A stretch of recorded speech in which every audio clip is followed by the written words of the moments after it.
Всем привет! Меня зовут Алена Колесникова, я стилист-имиджмейкер. На этом канале я буду рассказывать о происхождении вещей и также о том, как сегодня эти вещи интерпретируются и стилизуются. Сегодня мы поговорим с вами о лоферах, о том, как обувь норвежских рыбаков стала очень модной и популярной. Их носили все, начиная от голливудских звезд и заканчивая акулами с Уолл-стрит. А история началась в живописных фьордах Аурланда в Норвегии. Это было курортное место, которое привлекало богатых туристов из Европы и Америки. Они приезжали в это место, чтобы порыбачить, погулять, отдохнуть. В этом же живописном месте проживал обувник Нильс Тверангер, который взял за основу традиционную обувь норвежских рыбаков и сделал из нее прототип того, что мы знаем сегодня как лоферы. В свое время Тверангер успел побывать в Бостоне, где увидел и познакомился с мокасинами, традиционной обувью индейцев Северной Америки. Используя свои знания, а также вдохновившись мокасинами, он создал новую обувь без шнуровки, которая в дальнейшем будет известна как обувь из Аурланд. Туристы, которые были в Аурланд, покупали эту обувь, потому что она была очень удобна для прогулок и рыбалки. Далее история умалчивает о том, как эта обувь попала в США. Возможно, кто-то из туристов взял ее с собой. Тем временем зоркий взгляд журналиста Esquire наткнулся на модель Аурланд и открыл для этой обуви абсолютно новую главу. Представители Esquire совместно с одним из магазинов мужской одежды обратились к президенту компании J.H. Bass, Джону Бассу, с предложением выпустить коммерческую версию обуви из Аурланда. По рассказам самого Джона, он был настроен крайне скептично к этой обуви. Басс не думал, что крестьянская норвежская обувь будет хорошо продаваться, поскольку они больше походили на домашние тапочки, которые можно носить на улице. И тем не менее, Джордж поддался на уговоры, и первая партия новой обуви была выпущена в 1936 году. Их ноу-хау стала кожаная полоска поперек ботинка с ромбовидной прорезью, а назвали эту модель Виджунс. Название Виджун – это сокращение от Норвейджун, то есть от норвежского. И все же популярность лоферов произошла не сама по себе, а при помощи грамотного пиар и рекламных кампаний. Тот самый Esquire помогал создавать историю вокруг мокасин, которая сделала их фэшн-иконой.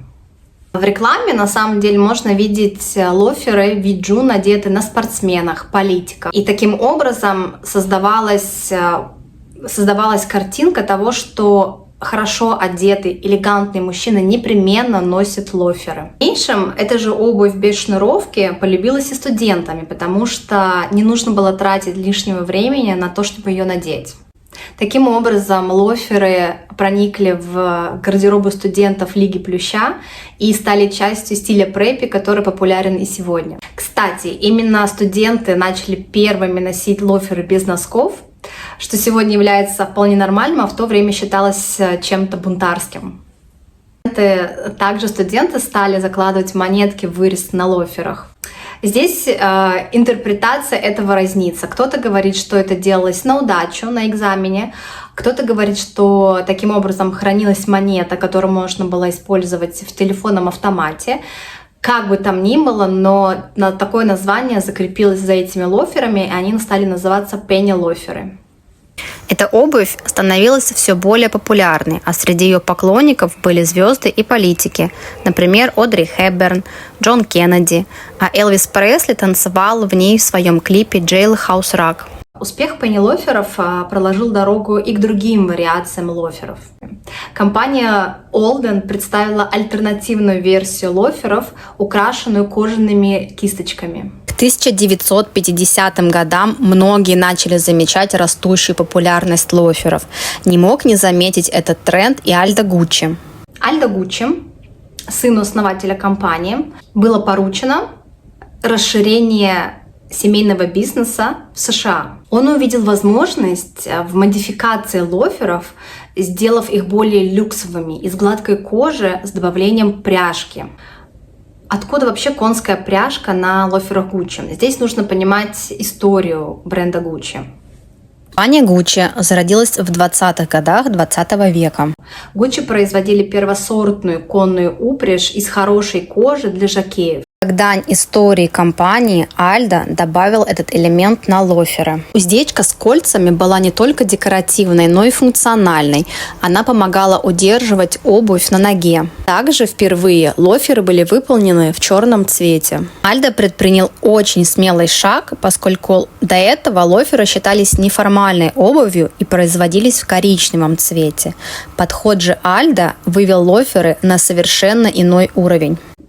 Их модель Horsebit была просто сметена с полок в момент того, как Gucci открыл свой первый магазин в Нью-Йорке в 1953 году. Лоферы Gucci стали очень быстро популярными среди звезд и знаменитостей.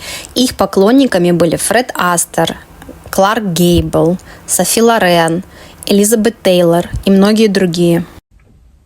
К 70-м годам лоферы Gucci стали настолько популярными, что стали считаться уместными даже в очень формальной обстановке. Настолько формальными, что глава ЦРУ Джордж Буш надел их на встречу с президентом Фордом в Белом доме.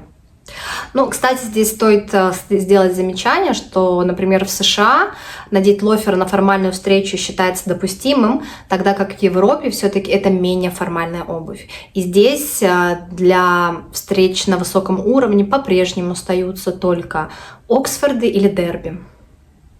80-е годы – это бум-бизнес, поэтому лоферы Gucci стали мега популярными среди акул Уолл-стрит. Лоферы Gucci мы даже можем увидеть в фильме «Волк с Уолл-стрит» с Леонардо Ди Каприо. Gucci-лоферы стали символом того, что ты что-то из себя представляешь.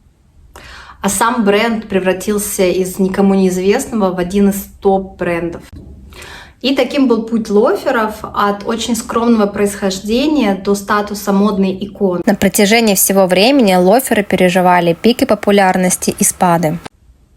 Сегодня лоферы – это по-прежнему модная обувь, которую можно видеть на подиумах и которая является воплощением элегантности и универсальности, поскольку ее можно надевать как для формальных встреч, так и в casual образах. Надеюсь, вам было интересно. Таким получилось мое первое видео. Если у вас что-то есть добавить или есть пожелания по тематикам, которые бы вы хотели услышать, пишите в комментариях обязательно. Подписывайтесь на канал и присоединяйтесь ко мне. Я очень люблю историю моды и истории из моды.